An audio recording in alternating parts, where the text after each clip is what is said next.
Suatu saat Nabi Musa bermunajat kepada Allah di Bukit Tur Sina. Di antara munajat yang dilantunkannya adalah, "Ya Allah, tunjukkanlah keadilan-Mu kepadaku." Allah berkata kepadanya, "Jika saya menampakkan keadilan-Ku kepadamu, engkau tidak akan dapat bersabar dan tergesa-gesa menyalahkan-Ku.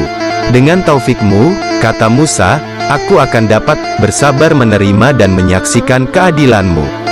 Allah berkata, "Kalau begitu, pergilah engkau ke mata air aku. Bersembunyilah engkau di dekatnya dan saksikan apa yang akan terjadi." Lalu Musa pergi ke mata air yang ditunjukkan kepadanya. Dia naik ke atas sebuah bukit dan bersembunyi. Tidak lama kemudian datanglah seorang penunggang kuda. Dia turun dari kudanya, lalu wudhu, dan meminum air. Setelah itu dia salat dan meletakkan sebuah kantong di pinggirnya yang berisi uang 1000 dinar. Setelah selesai melakukan salat, penunggang kuda tadi bergegas pergi dan sangat terburu-buru sehingga dia lupa terhadap kantongnya. Tidak lama kemudian datang seorang anak kecil untuk meminum air dari mata air itu. Ia melihat ada sebuah kantong, lalu mengambilnya dan langsung pergi. Setelah anak kecil pergi, datang seorang kakek yang buta. Ia mengambil air untuk diminum lalu wudhu dan salat. Setelah si kakek selesai melakukan salat, datang penunggang kuda yang ketinggalan kantongnya itu. Dia menemukan kakek buta itu sedang berdiri dan akan segera beranjak dari tempatnya. Si penunggang kuda berkata, "Kamu pasti mengambil kantongku yang berisi uang di sini." Betapa kagetnya si kakek buta itu. Ia berkata, "Bagaimana saya dapat mengambil kantongmu sementara mataku tidak dapat melihat?" Penunggang kuda itu berkata, "Kamu jangan berdusta, sebab tidak ada orang lain selain kamu." Si kakek buta berkata, "Betul, saya berada di sini sendirian. Namun, kamu kan tahu mataku tidak dapat melihat."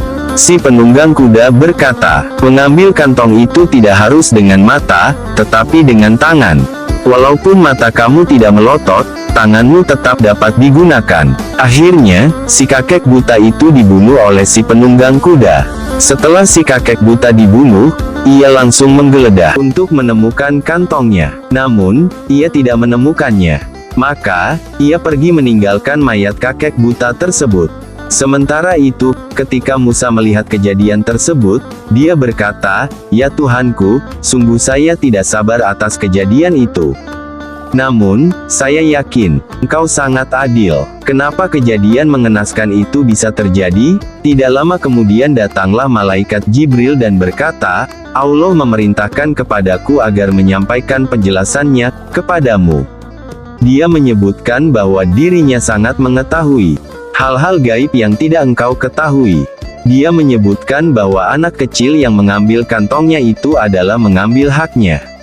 Dulu, ketika ayahnya bekerja dengan si penunggang kuda itu namun ia tidak membayar gajinya, sungguh zalim perbuatannya. Jumlah yang harus dibayarkan kepada ayah si anak itu adalah sejumlah uang yang ada dalam kantong itu. Adapun kakek yang buta itu adalah orang yang membunuh ayah anak kecil itu sebelum mengalami kebutaan.